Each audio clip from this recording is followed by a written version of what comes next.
ചിന്തിക്ക്. ഇതൊക്കെ എത്ര ക്ലിയർ ആയിട്ട് പറഞ്ഞു തന്നിട്ട് നേരം വെളുക്കണില്ലേ? അള്ളാഹ് ഹിദായത്ത് തരാൻ നിശ്ചയിച്ചിട്ടില്ല എന്ന് മാത്രം തീരുമാനിക്കുക.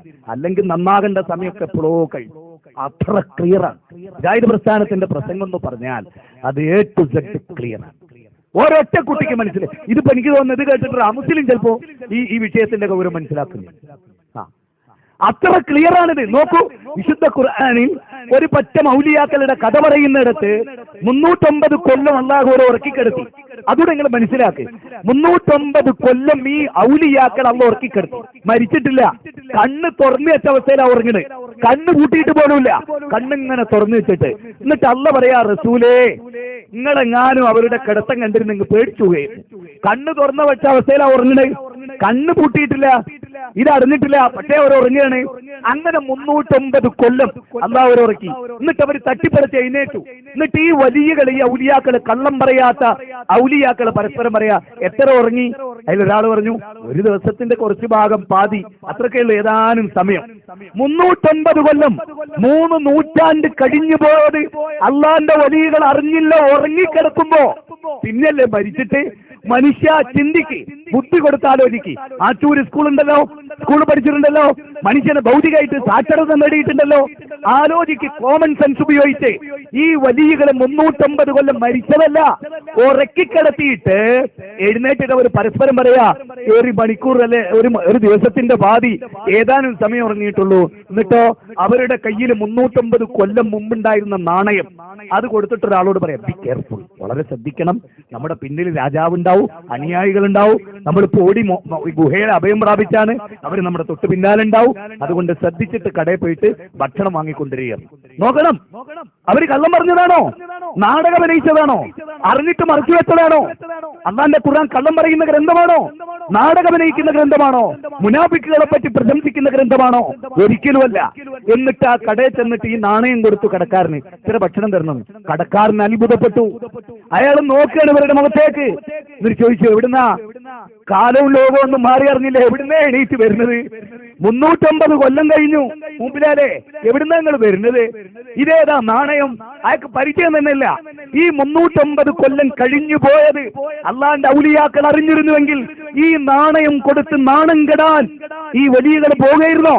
അത് ചിന്തിക്കാൻ നിങ്ങൾക്ക് SLC വേണ്ട, നിങ്ങൾക്ക് ഒന്നും വേണ്ട. പെട്ടിട്ട അവസ്ഥയിൽ ചിന്തിച്ചാൽ മനുഷ്യ ചിന്തിക്ക്. മുജാഹിദ് പ്രസ്ഥാനം എന്താ പറയുന്നത്? നിങ്ങൾ ശരിക്കും ആലോചിക്കുക. ആ വിൽക്കൗപ്പറി കടയിൽ ചെന്നിട്ട് ആകെ ബേജാറായ 309 കൊല്ലം കഴിഞ്ഞു പോയതറിഞ്ഞ ഉറങ്ങിക്കിടന്നവര്. എന്നിട്ട് നിങ്ങൾ പറയുന്നത് ഇതുപോലത്തെ വലിയകൾ മരിച്ച A to Z അവരറിയും. ഞങ്ങൾ ആരെ കൂടെ നിൽക്കണം? അള്ളാന്റെ ഖുർആൻ നിങ്ങളെ വാദല്ല, റസൂലുള്ളാഹിന്റെ സുന്നത്ത് നിങ്ങളെ വാദല്ല. അതുകൊണ്ട് തന്നെ ഫൈൻ തനാസഅതും ഫീ ഷൈഇൻ ഫർദൂഹു ഇലല്ലാഹി വറസൂലി ഇൻ കുൻതും തുഖ്മിനൂന ബില്ലാഹി വൽ യൗമിൽ ആഖിർ ദാലിക ഖൈറുൻ വഅഹ്സനു തഅവീല. സ്നേഹത്തോടു കൂടി നിങ്ങളോട് പറയുന്നത്. ഒന്ന് ചിന്തിച്ചു നോക്ക്. 4-ാം അധ്യായം സൂറത്ത് നിസാ 59-ാമത്തെ വചനം. മതപരമായ അഭിപ്രായ ഭിന്നത ഉണ്ടായാൽ സമസ്തക്കാർ വരുന്ന മരിച്ചവർ കേൾക്കുന്നു, മുജാഹിദുകൾ വരുന്ന മരിച്ചവർ കേൾക്കൂല. മരിച്ചവരോട് വിളിച്ച് തേടാൻ പാടില്ല. ഇനി കേട്ടു നിങ്ങൾ സങ്കല്പിച്ചാൽ പോലെ അവരോട് തേടാൻ പാടില്ല. മുജാഹിദ് പ്രസ്ഥാനം പറയും. ഞങ്ങൾക്കുള്ള തെളിവുകളാണ് ഞങ്ങൾ വിശദീകരിക്കുന്നത്. അല്ലാതെ ഒരു തന്നെ പ്രസംഗത്തിന്റെ അപ്പുറപ്പുറവും കെട്ട് ഒരക്ഷരോ ഒരു വാചകമൊക്കെ കേൾപ്പിച്ച ആളുകളെ വഞ്ചിക്കല്ല. നിങ്ങൾ ചെയ്യുമ്പോൾ അങ്ങനെ ചെയ്യാം, ഞങ്ങൾ അങ്ങനെ ചെയ്യില്ല. ഞങ്ങളുടെ അപ്പുറം കേട്ടാൽ ഇപ്പുറം കേട്ടാൽ നിങ്ങൾ ഈ ആശയ അല്ലാതാവൂല. നേരെ മറിച്ച് ഞങ്ങളുടെ അപ്പുറം കേട്ടാൽ നിങ്ങൾ പറഞ്ഞതിന്റെ നേരെ ഏത് കാര്യം അങ്ങനെ ആളുകളെ വഞ്ചിച്ചിട്ട് നിങ്ങൾക്ക് എന്ത് കിട്ടാൻ? ഇഹലോകവും പോയി പരലോകവും പോയി. ഇഹലോകത്ത് കുറെ സുഖങ്ങൾ ഉണ്ടാവും, അതാണ് സുഖമെന്ന് നിങ്ങൾ തെറ്റിദ്ധരിച്ചതാ. അത് സുഖമല്ല, അതല്ല സുഖം. ആഖിറത്തിലെ സുഖമാണ് സുഖം. അവിടുത്തെ രക്ഷപ്പെടലാണ് രക്ഷ. അതുകൊണ്ട് തന്നെ ശരിക്കും മനസ്സിലാക്കി ഉൾക്കൊള്ളു. അല്ലാഹു ഇനി ഏറ്റവും അത്ഭുതം കേൾക്കണം നിങ്ങൾക്ക്. അത്ഭുതകരമായ ഒരു കാര്യം കേട്ടുള്ളൂ. ഖുർആൻ 2-ാം അധ്യായം 259-ാമത്തെ ആയത്തിൽ നിന്ന് വീട്ടിൽ ചെന്ന് എടുത്തു നോക്ക്. സാധാരണക്കാരോട് ഞാൻ പറയുന്നത് ആ വാചകത്ത് പറയുന്നറിയോ? ഒരു മനുഷ്യൻ ബൈത്തുൽ മുഖദ്ദസിന്റെ പരിസരത്തൂടെ സുബൈക്ക് ഇങ്ങനെ പോവുക. അപ്പൊ ആ നാട് തകർന്ന് തരിപ്പണമായി കിടക്കുന്ന കാഴ്ച കണ്ടിട്ട് അദ്ദേഹം പറയണം, പടച്ചോനെ ഈ മരിച്ചവരൊക്കെ നീ എങ്ങനെ ജീവിപ്പിക്കുക? ഈ നിർജീവ നാടിനെ നീ എങ്ങനെ സജീവാക്കുക എന്ന് ഈ നടന്നു പോകുന്ന മഹാസ്വാത്വികനായ മനുഷ്യൻ പ്രതിവചിച്ചു മനസ്സിലെ. ഉടനെ തന്നെ അള്ളാഹു എന്ത് ചെയ്യുന്നറിയോ? അദ്ദേഹത്തെ അങ്ങ് മരിപ്പിച്ചു കളഞ്ഞു. അള്ളാഹു അദ്ദേഹത്തെ മരിപ്പിച്ചു. എന്നിട്ട് 100 കൊല്ലം കഴിഞ്ഞിട്ട് അടിവരട്ടോ ഖുർആനാ പറയുന്നത്, മുജാഹിദ് പ്രസ്ഥാനമാണ് പറയുന്നത്, അതിനൊരു ആധികാരികത ഉണ്ട്, നഞ്ഞമിഞ്ഞമല്ല. ഖുർആനിലെ 2-ാം അധ്യായം 259-ാമത്തെ വചനം A to Z നോട്ട് ചെയ്ത് പഠിക്കും. 100 കൊല്ലം അല്ലാഹു സുബ്ഹാനഹു വ തആല അദ്ദേഹത്തെ മരിപ്പിച്ചു, അങ്ങനെ കിടത്തി. 100 കൊല്ലത്തിന് ശേഷം അല്ലാഹു അദ്ദേഹത്തെ ഉയർത്തെഴുന്നേൽപ്പിച്ചു. ചിന്തിക്കണം, ഉയർത്തെഴുന്നേൽപ്പിച്ചിട്ട് അല്ലാഹു അദ്ദേഹത്തോട് ചോദിക്കുകയാണ് എത്ര കാലം. അപ്പൊ അദ്ദേഹം പറയും, ഒരു ദിവസമല്ലേ, ഒരു ദിവസത്തിന്റെ പാതിയിൽ. അങ്ങനെ അറിയുള്ളൂ, കൊല്ലം കടന്നു പോകുന്ന അറിയില്ല. നോക്കണം, ഒരു മഹാനായ വ്യക്തിത്വം. എന്നിട്ട് അദ്ദേഹത്തോട് അല്ലാഹു പറയാം, അത് നോക്ക്, നീ അന്ന് സഞ്ചരിച്ച കഴുതയതാ മരിച്ച് എല്ല് ദുർബലമായി മണ്ണോട് മണ്ണ് ചേർന്നിരിക്കുന്നു 100 കൊല്ലം പിന്നിട്ടു. എന്നാൽ നീ അന്ന് ഉപയോഗിച്ച ഭക്ഷണം ഉണ്ടല്ലോ, അതിന് കേടുവരാതെ ഞാൻ സംരക്ഷിച്ചിട്ടുണ്ട് 100 കൊല്ലം. നോക്ക്, ഫ്രിഡ്ജിൽ വെച്ച പോലെ ഫ്രീസർ ചെയ്ത് സംരക്ഷിച്ചിരിക്കുന്നു. കണ്ടുകളാ, അല്ല പഠിപ്പിച്ചു കൊടുക്കാൻ. ഇവിടെ നിങ്ങൾ ആലോചിക്കണേ, ഇത് ആരാ ഈ മഹാൻ? ഇത് വെറുമൊരു ആ മഹാൻ എന്ന ഹോജ അതല്ല. ഈ മഹാനാരാ? ഉസൈർ നബി അലൈഹിസ്സലാത്തു വസ്സലാം. ഉസൈർ നബി അലൈഹിസ്സലാത്തു വസ്സലാം അദ്ദേഹത്തെ അല്ലാഹു മരിപ്പിച്ചു. 100 കൊല്ലത്തിന് ശേഷം അല്ലാഹു ഉയർത്തെഴുന്നേൽപ്പിച്ചു. എന്നിട്ട് ആ 100 കൊല്ലത്തിനിടയിൽ ലോകത്ത് നടന്ന ഒന്നും ഒരു നബിക്ക് അറിയാൻ കഴിഞ്ഞില്ല. മുത്തു മുസൽമാനെ, ഇനി എന്താ നിന്നോട് പറയേണ്ടത്? നിനക്ക് വേണ്ടി ഹൃദയം പൊട്ടി മരിക്കണ്. സഹോദര, നീ ഒന്ന് ആലോചിക്ക്, നീ ഒന്ന് രക്ഷപ്പെടാൻ, ശിർക്കിൽ നിന്ന്, നരകാഗ്നിയിൽ നിന്ന്, നിന്റെ ഉസ്താദ് നിന്നെ പിടിച്ചു വെച്ച കമ്പനി നരകത്തിൽ നിന്ന് നിന്നെ രക്ഷപ്പെടുത്താൻ. സഹോദര, ഒരു നബിയെ 100 കൊല്ലം മരിപ്പിച്ചിട്ട് ഉയർത്തെഴുന്നേൽപ്പിച്ച് പഠിപ്പിച്ചു കൊടുത്തു. മരിച്ചോല് കേൾക്കൂല, ഒരു നബിയിലൂടെ തെളിയിച്ചു. 350 കൊല്ലം ഔലിയാക്കളെ ഉറക്കിക്കിടത്തി, ഉറങ്ങിയാൽ തന്നെ മറിഞ്ഞ കാര്യം അറിയില്ല എന്ന് പഠിപ്പിച്ച ഗ്രന്ഥം നിങ്ങൾ വായിക്കാൻ നിങ്ങളെ കുറ്റം. ഇനി ഇതിൽ കവിഞ്ഞ് മുജാഹിദ് പ്രസ്ഥാനത്തിന്റെ വിഷയം തന്നെ പടച്ചെ നമ്മൾ സൃഷ്ടിക്കില്ല. ഇനി ഇതിൽ കവിഞ്ഞ് എന്ത് പറയാനാണ്? ഇതും മനസ്സിലാകുന്നില്ല നിങ്ങൾക്കെങ്കിൽ ഇനി ആര് വന്നാലാ നിങ്ങൾ നന്നാവുക? ചിന്തിക്ക്, എത്ര ക്ലിയറാണ് അല്ലാഹുവിന്റെ ഖുർആനിൽ. അതാണ് പ്രമാണങ്ങളിലേക്ക് മടങ്ങൂ സമൂഹമേ എന്ന് ഈ ആറ്റൂര് വിഷയം തിരഞ്ഞെടുത്ത്. നിങ്ങൾക്ക് നേരം എടുത്തിട്ടില്ലെങ്കിൽ ഞങ്ങൾ എന്ത് ചെയ്യും? നിങ്ങൾക്ക് ഇനിയും നേരം എടുക്കുന്നില്ലെങ്കിൽ ഞങ്ങൾ എന്ത് ചെയ്യും? ലാ യുകല്ലിഫുല്ലാഹു നഫ്സൻ ഇല്ലാ ഉസ്അഹാ. ഒരു നഫ്സിന് കഴിയാത്തല്ല കൽപ്പിക്കില്ല. എന്റെ മാക്സിമം ഞാൻ ഈ പറയുന്നത്. ഇതിന്റെ പേരിൽ ഒരു ലാഭവും ഇല്ല. 3 ദിവസമായി വീട്ടിൽ പോയി, മനസ്സിലായോ? നാളെ ഇന്ന് തിരുവനന്തപുരത്തേക്ക് തന്നെ തിരിച്ചു പോകണം. ഇന്നലെ വന്നതും അവിടുന്ന്. വേറൊരു നോട്ടവും ദുനിയാവിലില്ല. ആഖിറത്തെ പഠിച്ചിട്ട് ഈ പ്രസംഗത്തിന് ശേഷം സലാത്തിൽ ഈ സദസ്സിനോട് പിരിക്കുകയാണ് നിങ്ങൾക്ക് വിചാരിക്കായിരുന്നു. ചിക്കിടി കിട്ടാനാണ്, ഒന്നും കിട്ടണ്ട. ബസ്സിനൂലി വരെ വാങ്ങാറില്ല പലപ്പോഴും. ഇത് പറയുന്ന എന്തിനാണ്? ഇതാണ് സത്യമെന്ന ബോധ്യത്തിന്റെ അടിസ്ഥാനത്തിലാ. ഈ യാഥാർത്ഥ്യം നിങ്ങളോട് പറയുന്നതിന്റെ അടിസ്ഥാനത്തിലാ. നിങ്ങൾ നോക്ക്, ഏതെങ്കിലും ഒരു നബി റബ്ബേ അല്ലാഹുമ്മന്നല്ലാതെ വേറൊരു രൂപത്തിൽ പ്രസംഗിച്ചായിട്ട് നിങ്ങൾക്ക്, പ്രാർത്ഥിച്ചായിട്ട് നിങ്ങൾക്ക് കാണാൻ കഴിയില്ല. ഇനി ഇതിനേക്കാൾ രസകരമായ ഒരു പോയിന്റ് നിങ്ങളൊന്ന് നോട്ട് ചെയ്യണം. അപ്പൊ ഞാനിവിടെ പ്രസംഗിക്കുന്നു എന്ത്? അള്ളാഹുവിലേക്ക് ക്ഷണിച്ചുകൊണ്ട്, അള്ളാഹുവിന്റെ മാറ്റം പറഞ്ഞുകൊണ്ട്, പ്രാർത്ഥന അള്ളാഹുവിനോട് എന്ന് പറഞ്ഞുകൊണ്ട്. അപ്പൊ നിങ്ങൾക്ക് ഈ സദസ്സിന് എന്താ ഉണ്ടാവുക? അള്ളാഹിനെ കുറിച്ചൊരു മതിപ്പുണ്ടാകുക, അള്ളാഹുലേക്ക് മടങ്ങിപ്പോണ്ടതിനെ കുറിച്ച് ഓർക്കുണ്ടാകുക, പടച്ചോനെ കൂടുതൽ ഭയപ്പെടേണ്ടതിനെ കുറിച്ചാണ് നിങ്ങൾക്ക് ചിന്ത ഉണ്ടാകുക, പടച്ചോനോട് തന്നെയാണ് തേടേണ്ടത് നിങ്ങൾക്ക് ചിന്ത ഉണ്ടാകുക. ഇതേ സ്റ്റേജിൽ അലവിയാണ് പ്രസംഗിക്കുന്നെങ്കിലോ സക്കാഫി, അള്ളാഹ് നിങ്ങൾ ഒഴിവാക്കുകയുള്ളൂ. പടച്ചോനായിട്ട് നിങ്ങൾക്ക് വലിയ ബന്ധമൊന്നും ഉണ്ടാവില്ല. മറിച്ച് നിങ്ങൾ ദർഗനെ കുറിച്ചായിരിക്കും ചിന്തിക്കുക, അവിടുത്തെ ഔലിയനെ കുറിച്ചായിരിക്കും ചിന്തിക്കുക. അള്ളാഹുവിൽ നിന്ന് മനുഷ്യരെ അകറ്റുന്ന പണിയാണോ പ്രവാചകന്മാർ ചെയ്തത്? അള്ളാഹുവിലേക്ക് ജനങ്ങളെ ക്ഷണിക്കുന്ന പണിയാണോ ചെയ്തത്? അതിന് ഞാൻ ചില ആയത്ത് ഉദ്ധരിക്കാൻ കേട്ടോളൂ. അല്ലാഹു സുബ്ഹാനഹു വ തആല നബിയെ വിളിച്ചിട്ട് പറയാൻ, ഖുർആനിലെ 12-ാം അധ്യായം 108-ാമത്തെ വചനം, ഖുൽ ഹാദിഹി സബീലി അദൂ ഇലല്ലാഹ് അല ബസീറത്തിൻ അന വമൻ ഇത്തബഅനി. ഖുൽ ഹാദിഹി സബീലി അദൂ ഇലല്ലാഹ്. നോക്കൂ നബിയെ പറയുക, ഇതാകുന്നു എന്റെ മാർഗം. അദൂ ഇലല്ലാഹ്, ഞാൻ നിങ്ങൾ അല്ലാഹുവിലേക്ക് ക്ഷണിക്കുന്നു.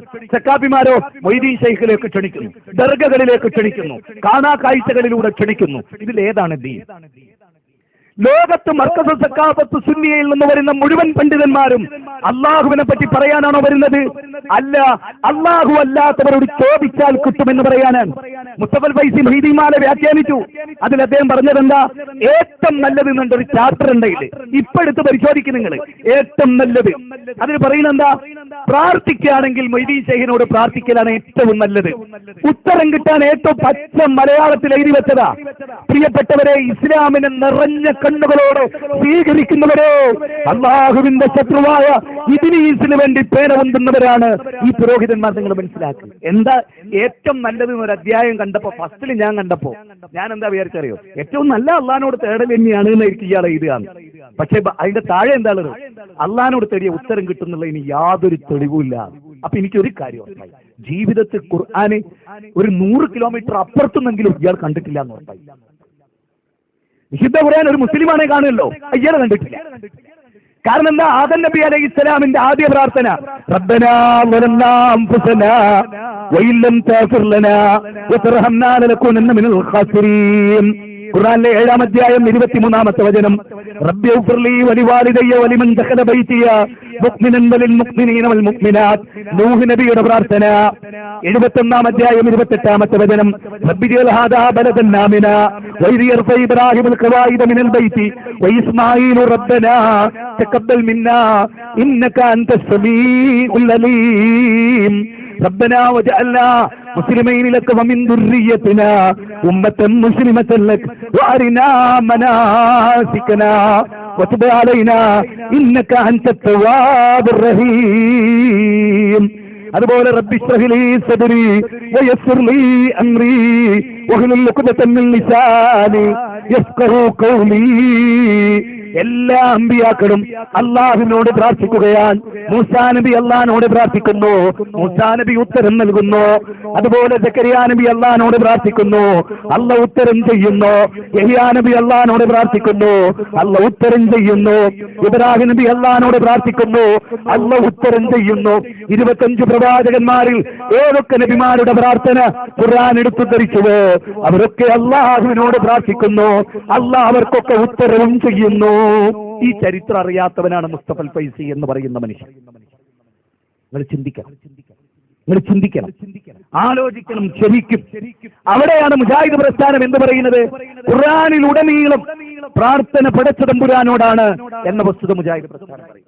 ഇനിയൊരു പോയിന്റും കൂടി നിങ്ങൾ ചിന്തിക്കണം. ഇപ്പോ മുജാഹിദുകൾ പിഴച്ചവരാണെന്നും സമസ്തക്കാരാണ് യഥാർത്ഥ അഹ്ലു സുന്നത്തി വൽ ജമാഅത്തെന്നും ഞങ്ങൾക്ക് നബിമാരുടെ പിന്തുണയുണ്ടെന്നും അവർ പറയും. ഈ പോയിന്റ് ഒരിക്കലും മറക്കരുത്. മുജാഹിദുകൾ സ്പെഷ്യലായിട്ട് നോട്ട് ചെയ്യണം. ഇതൊരു പോയിന്റാണ്.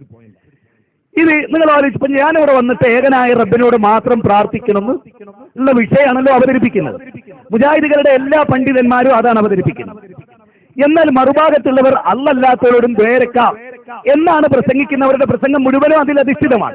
ഏകനായ പടച്ചവനോട് മാത്രമേ ദ്വേരക്കാവൂ എന്ന് പ്രസംഗിക്കാൻ ഒരു സക്കാഫി വരൂലല്ലോ, ഒരു ഫൈസി വരൂലല്ലോ. നിങ്ങൾ ആരെങ്കിലും ജീവിതത്തിൽ കേട്ടിട്ടുണ്ടോ അള്ളാഹിനോട് മാത്രം ദ്വേരക്കാൻ പാടുള്ളൂ എന്ന് പ്രസംഗിക്കുന്ന ഒരു സക്കാഫിനെ? ഇല്ലല്ലോ. അപ്പൊ അവർ വരുന്നത് എന്താ, അല്ലല്ലാത്തവരോട് ദ്വേരക്കാൻ. എന്റെ ചോദ്യം ഇതാണ്. ഇതൊന്ന് നോട്ട് ചെയ്ത് മുസ്ലിയാക്കന്മാർ മറുപടി പറയേണ്ടത്. എന്താ ചോദ്യം എന്ന് വെച്ചാൽ, ലോകത്ത് ഏതെങ്കിലും ഒരു നബി ഒരു നാട്ടിൽ വന്നിട്ട് അള്ളാഹിനോട് മാത്രം ദ്വേരക്കണമെന്ന് പ്രസംഗിച്ചിട്ട് അല്ല അള്ളാഹിന്റെ അമ്പിയാക്കളോടും ദ്വേരക്ക, അതാണ് സാക്ഷാൽ ദീൻ എന്ന് പ്രസംഗിച്ച ഒരു നബീന്റെ പേര്? ഒരു വല്ലാത്ത ചോദ്യമാണ്. അതായത് ഇവിടെ നമ്മളിപ്പോൾ അല്ലല്ലാത്തവരോട് ദ്വേരക്കാന്ന് പ്രസംഗിക്കുന്നവർ ആരെന്ന് വെച്ചാൽ കാന്തപുരം പേരോട് സക്കാഫിമാർ ഇങ്ങനെ എണ്ണി പറയും. ഇതുപോലെ എന്റെ ചോദ്യം, ഒരു നാട്ടിൽ അള്ളാഹിനോട് മാത്രമേ പ്രാർത്ഥിക്കാൻ പാടുള്ളൂ എന്നൊരു കൂട്ടർ പ്രസംഗിക്കുകയും എന്നിട്ട് ആ നാട്ടിൽ അള്ളാഹ് അയച്ച ഒരു നബി അല്ലാത്ത അമ്പിയാക്കളോടും ഔലിയാക്കളോടും അള്ളാഹ് കൊടുത്ത മുഅ്ജിസത്ത് കൊണ്ടും കറാമത്ത് കൊണ്ടും തേടാം എന്നൊരു നബി പ്രസംഗിക്കുകയും ആ പ്രസംഗം അള്ളാഹു കോട്ട് ചെയ്യുകയും ചെയ്ത ഒരൊറ്റ വാചകം ഖുർആനിൽ തെളിയിക്കും. ഇങ്ങനെയാണ് പോയിന്റ്. ഇതാണ് പോയിന്റ്. മനസ്സിലായി? നിങ്ങൾ ശരിക്കും നോട്ട് ചെയ്യും. അങ്ങനെ സാധ്യമല്ല. അപ്പൊ ഖുർആൻ കൊണ്ടും സുന്നത്ത് കൊണ്ടും നിങ്ങളെ മതം ഇസ്ലാം അല്ല എന്ന് തെളിഞ്ഞു. ഇനി ജനങ്ങൾ തീരുമാനിച്ചോട്ടെ ഏത് സ്വീകരിക്കണം. തീർന്നല്ലോ. നാളെ നിങ്ങൾ പ്രസംഗിക്കും, ജനങ്ങൾ തീരുമാനിക്കട്ടെ ഏത് മതം, ഏതാണ് മതം.